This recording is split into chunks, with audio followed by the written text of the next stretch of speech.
প্রিয় দর্শক, আসসালামু আলাইকুম। শুভেচ্ছা নেবেন। এখন আমি কথা বলতে এসেছি ২ টা বিষয় নিয়ে সাম্প্রতিক ঘটে যাওয়া। একটা হচ্ছে যে আসলে ২ টাতে উল্লাস করব না আনন্দ নিবো না বেদনা নিবো বুঝতে পারছি না। একটা হচ্ছে যে আ সারা বিশ্বের বলি বা বাংলাদেশের বলি একটা হইচই করা খবর। আপনারা জানেন যে শেখ হাসিনার আ ভাগ্নি, শেখ রেহানার মেয়ে যুক্তরাজ্যের মন্ত্রী টিউলিপ সিদ্দিকী, সাবেক মন্ত্রী বলাই ভালো। টিউলিপ সিদ্দিকী আ স্বেচ্ছায় পদত্যাগ করেছেন দুর্নীতির দায় মাথায় নিয়ে। বা দুর্নীতি এখনো প্রমাণ নয়, প্রমাণ সাপেক্ষ নয়। প্রমাণ হবে বা হবে কিনা সেটা তার আগেই নিজে থেকেই উনি সসম্মানের সাথে পদত্যাগ করেছেন। আপনারা জানেন যে যেখানে ইংল্যান্ডে মানে বছরে বা ৫ বছরে ৪ বার ৩ বার প্রধানমন্ত্রী স্বেচ্ছায় পদত্যাগ, সেখানে টিউলিপের এই ঘটনাটা এত বড় করে দেখার কিছু নেই। হুম? দুর্নীতিগ্রস্ত হবে কিনা সেটা প্রমাণ হলেই বোঝা যাবে। কিন্তু বাংলাদেশের মতো না। এরা ক্ষমতা আঁকড়ে ধরে বাঁচতে চায় না। এরা মানুষের স্বাধীনতা, সার্বভৌমত্ব, মানুষের মানে মানুষের বিবেককে মূল্য দেয়, মানুষের কথাকে মূল্য দেয়, মানুষের সামগ্রিক পরিবেশ দেখেন একটা জিনিস খেয়াল করবেন কিনা জানি না। দেখবেন যে ইংল্যান্ড বা অস্ট্রেলিয়ার খেলোয়াড়রা কিন্তু মানে ক্যারিয়ারের সুসময় বলা যায় বা বয়স থাকতেই কিন্তু তারা আ দেখবেন পদত্যাগ করে বা খেলা ছেড়ে দেয়। ছেড়ে দিয়ে নতুনদের জায়গা দেয়। আর দেখেন আমাদের দক্ষিণ এশিয়ার একটা জিনিস খেয়াল করবেন, বুড়ো ভাম হয়ে যায়। যেমন ধোনি, হ্যাঁ? ধোনিকে আমি সম্মান করি, আমি পছন্দ করি। কিন্তু জাস্ট কথার কথা বাংলাদেশের খেলা মাশরাফি বলি বা এই যে এদিক দিয়ে অবশ্য আমি শ্রীলঙ্কান খেলোয়াড়দের অনেক অ্যাপ্রিশিয়েট করি। শ্রীলঙ্কায় দেখবেন সনৎ জয়সূরিয়া, সাঙ্গাকারারা দেখবেন যে আ এদের আরো সময় থাকতে কিন্তু এরা তো ভালো খেলোয়াড় ছিল। সময় থাকতে কিন্তু এরা খেলা আ ছেড়ে দিয়ে নতুনদের জন্য জায়গা করে দিয়েছে। এরা কিন্তু আমি ক্যারিয়ারের সুসময় দেখেছি। আমার খারাপ লেগেছে। এরা দেখেন কিন্তু আপনি অস্ট্রেলিয়ানদের খেয়াল করবেন, আপনার ইংল্যান্ড, নিউজিল্যান্ড এই যে সেখানকার ক্রিকেটারদেরকে বা ইউরোপের ক্রিকেটারদেরকে খেয়াল করবেন যে এরা ক্যারিয়ারের ভালো সময় থাকতে এরা কিন্তু আ ক্রিকেট খেলাটাকে ছেড়ে দেয়। তো সেক্ষেত্রে এদের রাজনীতিটাও তাই। এরা ক্যারিয়ারের সুসময় বা এটা প্রমাণ হবে কিনা দুর্নীতি প্রমাণ হবে। মানে এরকম দায় যখন দেখবে যে আমি কয়েকজনকে খেয়াল করবেন লাস্ট ইংল্যান্ডের অনেক প্রধানমন্ত্রীকে যে যদি কোন রকম ইয়া ওঠে তারা দায় মাথায় নিয়ে কিন্তু পদত্যাগ করে। সেখানে কিন্তু পিটিয়ে মারা হয় না। আর আমরা এমন একটা অভাগা জাতি যে আমরা ক্ষমতা গেলে ক্ষমতাও ছাড়তে চাই না। না ছাড়তে চাইলে খুন, রাহাজানি, রক্তের বন্যা বয়ে যায়। এটাই মানসিক পার্থক্য, মানবিক পার্থক্য, মানুষের পার্থক্য। হ্যাঁ, এমন না যে ইউরোপে একসময় হয়নি, কিন্তু তারা তো আধুনিক হয়েছে। তাদের মধ্যে পরিবর্তন এসেছে।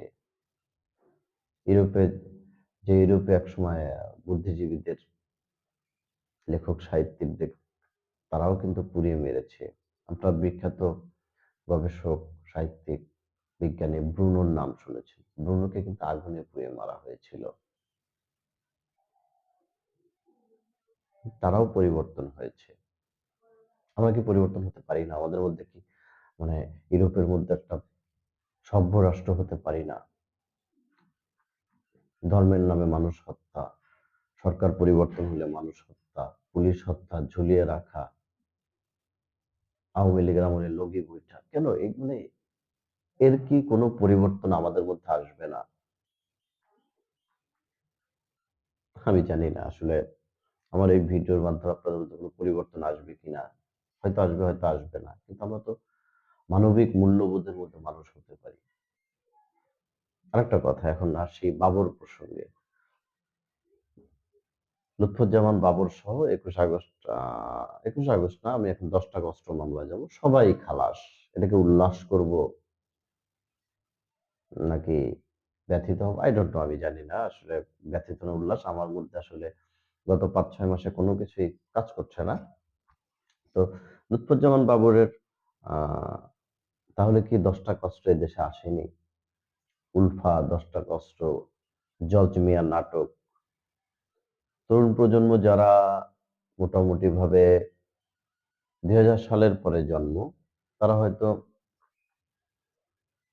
তাদের বয়স ২০০০ সাল থেকে যদি জন্ম হয়, তাদের বয়স এখন ২৪ বা ২৫ বছর। তো তারা তো ১ সাল থেকে ৬ সাল পর্যন্ত বিএনপির শাসন আমলটা দুঃশাসন বলবো না, শাসন আমলই বলি। তারা তো দেখেন, কিন্তু ইতিহাস ঘেঁটে দেখবেন যে তখন কি ঘটেছিল, 10টা কষ্ট কে বা কারা এনেছিল। 21 আগস্ট তো গেলই, 10টা কষ্ট মামলাতেও লুৎফুজ্জামান বাবর খালাস পেন। আমার কথা হচ্ছে যে দলগুলোর মধ্যে রাজনৈতিক চর্চা নেই কেন?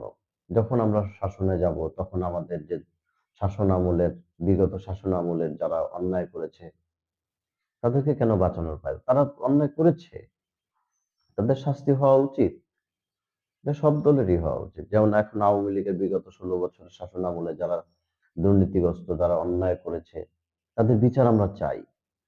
তাহলে এখান থেকেই তো আধুনিক হয়, এটাই তো রাজনৈতিক পরিশুদ্ধতা। এতে মানুষের মেসেজ যাবে।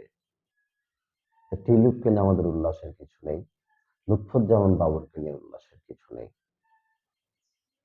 দুটোই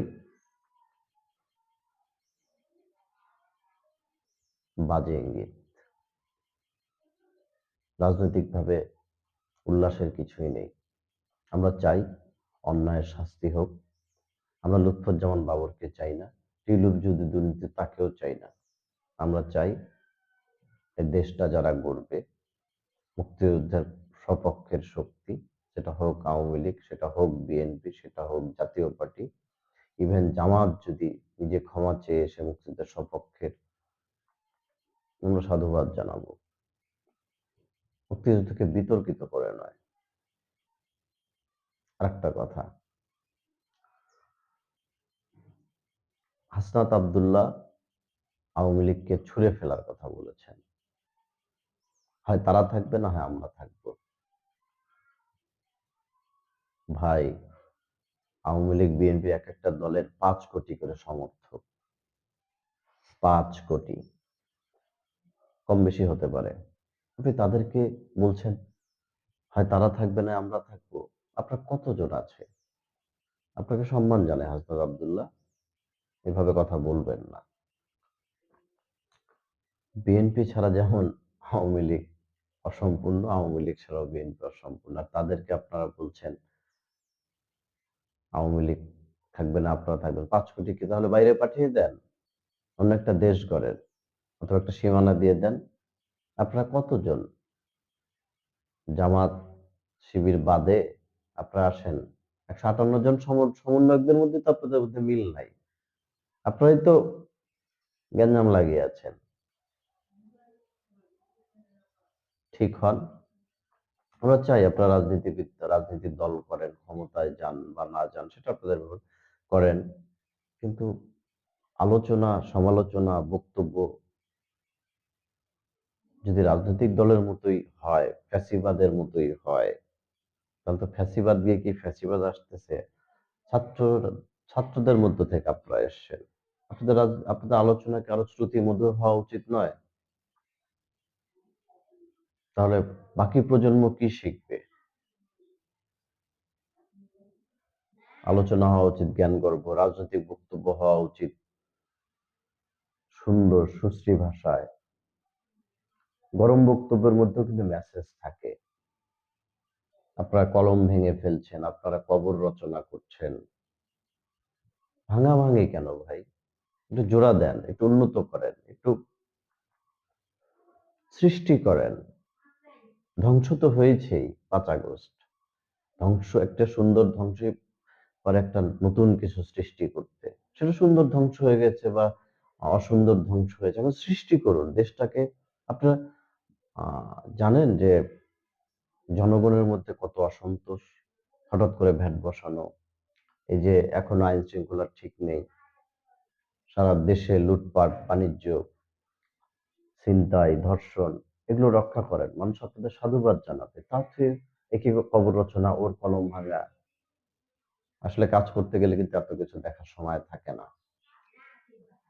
ইভেন দেখেন বাইরের প্রধানমন্ত্রীরা খুব বড় ইভেন্ট ছাড়া কিন্তু খেলা পর্যন্ত দেখতে যায় না। আর আমাদের দেশের প্রধানমন্ত্রীরা ক্রিকেট খেলা মাঠে যায়, এখানে যায়, আপনারা এটা করছেন। আপনারা দেশের কাজে মন দেন, দেখবেন সময় পাবেন না। আমাদেরকে ভালো থাকতে দিন, মানুষকে ভালো থাকতে দিন। 5 কোটি সমর্থককে কি নড়ানো সম্ভব? সম্ভব নয়। আবারও বলছি ৫ কোটি সমর্থক। এদেরকে নাড়াবেন না।